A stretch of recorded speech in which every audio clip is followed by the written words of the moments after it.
Hello everyone, it's Old Guardian here. In this video, I'm going to take a look at what happens to Warlock in the upcoming standard rotation.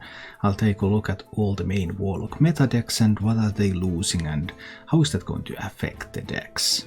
If you enjoy this content, please subscribe to my YouTube channel and check out the description for my Twitch channel and other ways to support the content that I create. And then let's take a look at these Warlock decks. So the most popular Warlock deck on higher ranks is Galakrond Warlock. Galakrond Warlock is this sort of mid-range or control deck, fairly capable of defending itself and has some surprising threats available. Also makes use of these Highlander synergy cards, Zephyrus the Great and Dragon Queen Alexstrasza, even though it's unable to use them until it has drawn all the duplicates from the deck. But because Warlock is fairly quick at going through the deck, then that point arrives quite soon in games actually.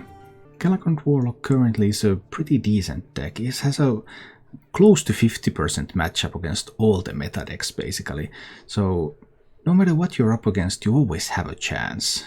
But it's losing some things in the rotation. It's losing Snip Snap, Ziliax and Lord Godfrey. So it's losing the stickiest minion it has on tree, and that Snip Snap Death Rattle is even more valuable for this deck because there's also Plague of Flames in the deck. So if your Snip Snap sticks or if even the tokens stick, then there's always a chance that you can use Plague of Flames to clear out some stuff. Ziliax, one of the tools that the deck has to heal itself, because damage is problematic for Warlock. Warlock doesn't have a ton of healing tools, and when damage keeps piling in and you're tapping, so you're increasing your self-damaging as well, then healing can be really important. You have some healing tools in the deck, because you have Sacrificial Pact, you have Nether Breath, and Zephyrus can also give you healing. But still, Ziliax is one of the premium healing tools available. And then the deck is losing Lord Godfrey, and Lord Godfrey is just a great board clear. There is a chance to replace it with Twisting Nether. Twisting Nether is fine, but Twisting Nether doesn't deal with Reborns or Death Rattles, whereas Lord Godfrey deals with all of those that are currently in the meta quite nicely. And of course Lord Godfrey comes one turn earlier and it leaves you a 4/4 body on the board. So even though the losses are not major, they are still hurting your early defenses, your healing capabilities, and your mid-game board clears.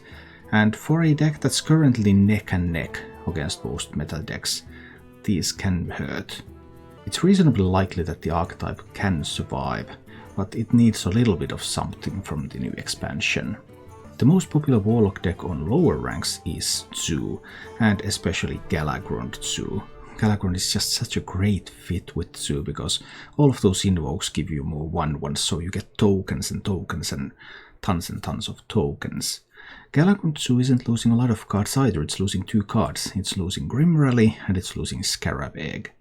Okay, Scarab Egg is a nice token generator, excellent thing to feed your evil genius for example. But there are replacements, it's not a mandatory card. For example, Serpent Egg is a fine functional replacement for Scarab Egg, so you can do that. The bigger loss is the Grim Rally, because all token decks that have been successful in Hearthstone have had some ways to buff up the attack of their minions. Galakrond Zoo has the advantage that it still gets to keep Fiendish Rites, so it still has an attack buff available.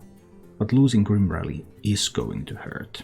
Losing Grim Rally also means that a non-Galakrond version of Zoo Warlock is in even more trouble, because it doesn't have Fiendish Rites. Finally there is Handlock. Handlock doesn't see a ton of play right now, and it's not doing too well either. It's posting below 50% win rates on higher ranks. But it's still a classic archetype that has been around since Lord Jaraxxus, so what's going to happen to Handlock? And Handlock is suffering some devastating losses. Leroy Jenkins, Ziliax, Lord Godfrey and Mountain Giant. The current Handlock builds, they use these very high health minions, especially Mountain Giant and Twilight Drake. And they use them together with stuff like Faceless Ragers, Nephazet Ritualists, Sun Fury Protectors. So once you have those high health minions, you can taunt them up, you can heal them up, you can copy their health. And losing one of your early game high health minions in Mountain Giant is devastating for the deck. That's a huge loss.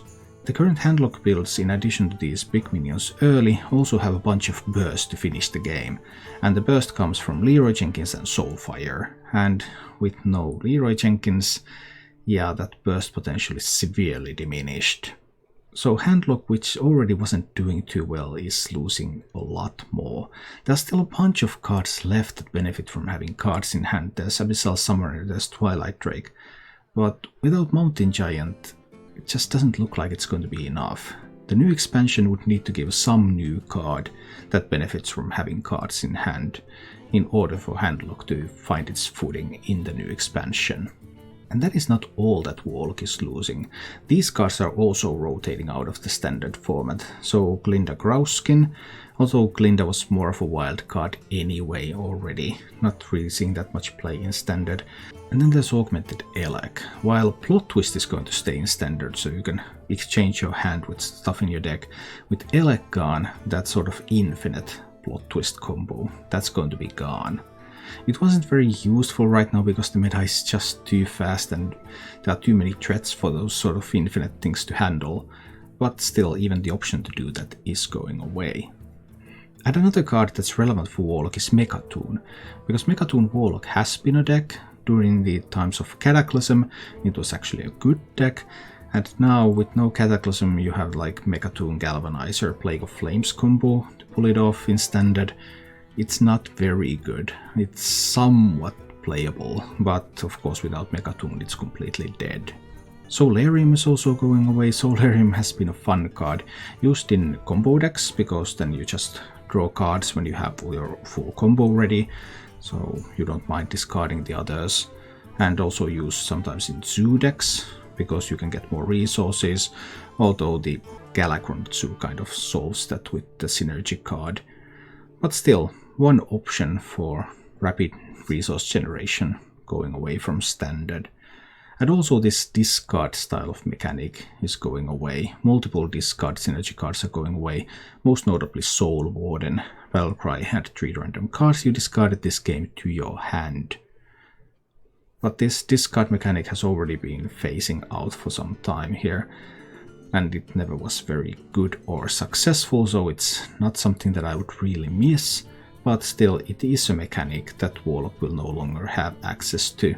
Warlock has not been thriving during Galakrond's awakening, but it has been surviving. Between Galakrond Warlock and Zoo Warlock, there's always been Warlock decks that are playable. Maybe they're not top tier, but at least they are playable. And they are both taking some key hits, but also the most important parts will survive. So with some new tools from the new expansion, there should be a couple of decent Warlock decks in the future as well. Although a breakthrough to tier 1 would require some hefty new tools. Thank you for watching. If you enjoyed the show, please click the like button and subscribe to my channel for more.